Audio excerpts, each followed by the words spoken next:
Atrás habían quedado los siglos de oro españoles. El XVI y el XVII habían sido pródigos en artistas, en conquistadores, en militares, gente de saber, gente humanista, pero eso había quedado atrás. Y el rescoldo de tantos siglos, el rescoldo de tanta luz, pues un montón de penurias económicas, un montón de deudas económicas.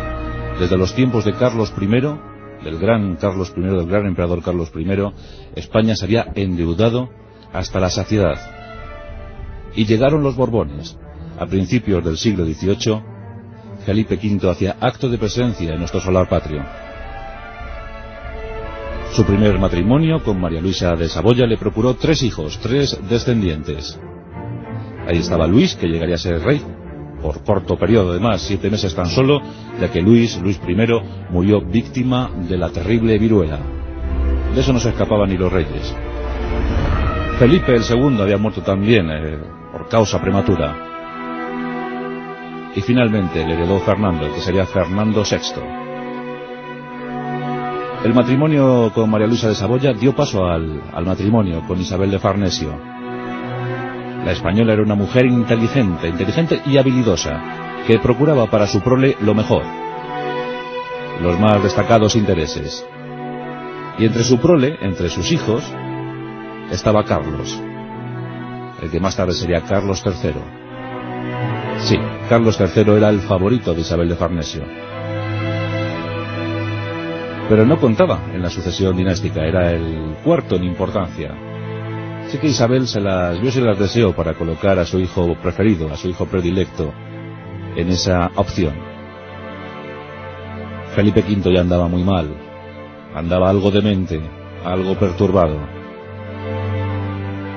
Y Fernando VI también iba a dar muestras de algo parecido. Cuando fallece Fernando VI, en 1759, llega el gran momento para Carlos III, que llevaba ya 28 años fuera de su Madrid, fuera de su querido Madrid. Él había nacido allí, en enero de 1716. Pero como os digo, ya llevaba 28 años y además reinando en Nápoles, y de manera muy eficiente. Carlos III era un rey a la usanza ilustrada. Sí, era un hombre que se había educado en aquello del despotismo ilustrado.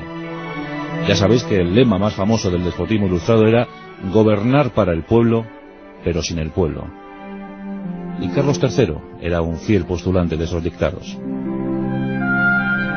En 1759 llega el momento, el día, la hora para Carlos. Y en octubre de ese año, tras el fallecimiento de Fernando VI, Carlos desembarca en Barcelona.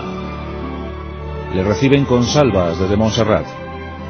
Todos están contentos porque llega el rey Borbón, llega el rey desde Nápoles. Seguramente aquel que va a dar ya algún tipo de libertad a las provincias catalano-aragonesas. De hecho lo hizo. Era un rey muy querido en Cataluña y Aragón.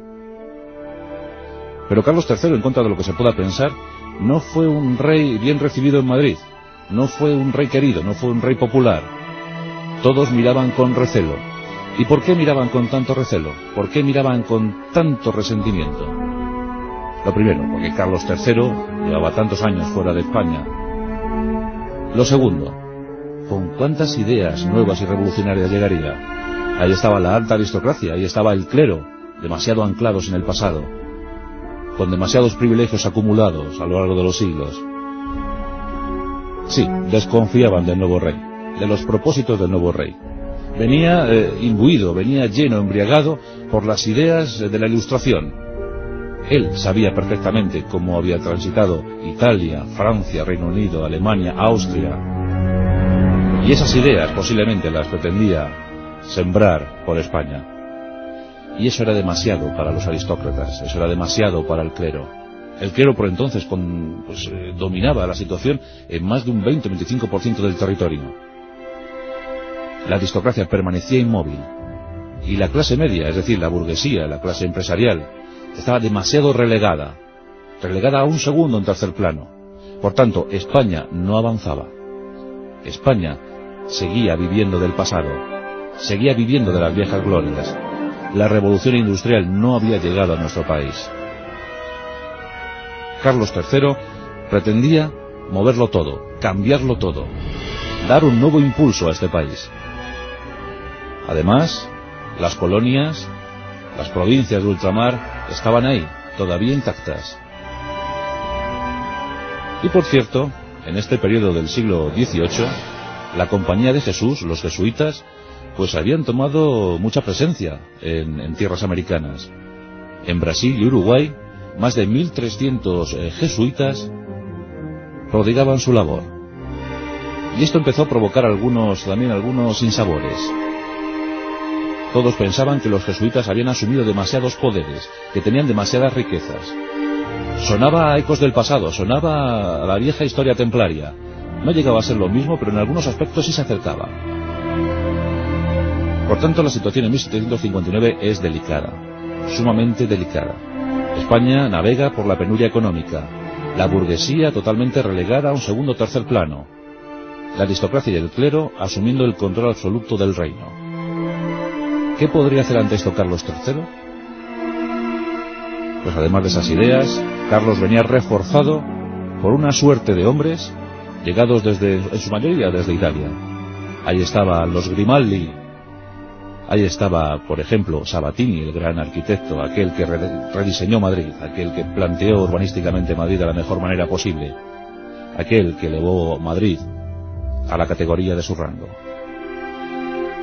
Y también estaba un tal Leopoldo Gregoris, más conocido por todos, más conocido por la historia, como el Marqués de Esquilache, aquel contra el que se levantó el pueblo de Madrid.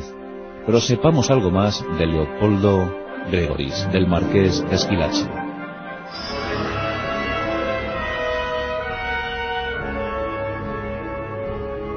Don Leopoldo era un hombre longevo, había nacido en el año 1700, por tanto cuando llega a España tiene ya 59 años, que para la edad que tenía ya era mucha edad en aquellos tiempos del siglo XVIII.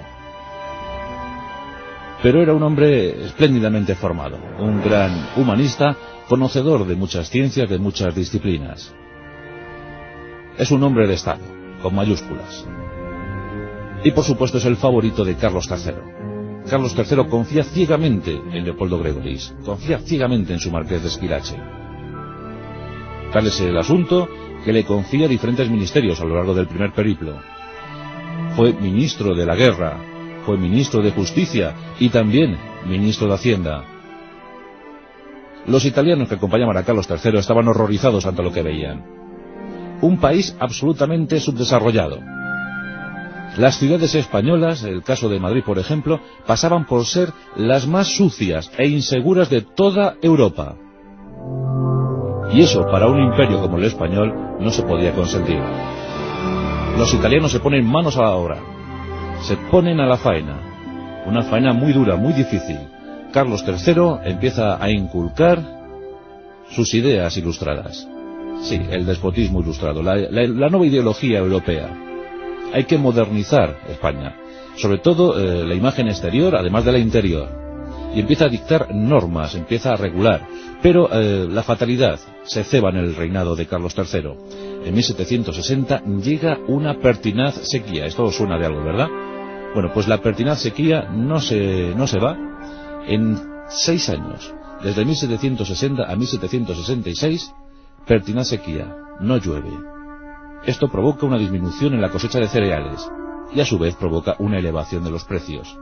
Por si fuera poco, las medidas liberalizadoras de Carlos III hacen que estos precios sigan subiendo y mucho más. Se estaba ya preparando, se estaba gestando la creación del Banco de San Carlos, lo que dará lugar al Banco de España. Se están ideando fórmulas para conseguir dinero, para recaudar dinero. Hay que sanear las arcas. Empieza a concebirse la idea de crear una lotería. Pero tributos, tasas, haciendas no son suficientes. España debe mantener enormes contingentes militares porque está involucrada en muchas guerras. Y por si fuera poco, las fronteras son inmensas, enormes. Hay que custodiar América. Y debemos seguir apoyando a nuestros aliados europeos. No había dinero suficiente. El desasosiego social, el malestar, empiezan a hacer acto de presencia por las diferentes calles en las ciudades españolas. Y por si fuera poco, los españoles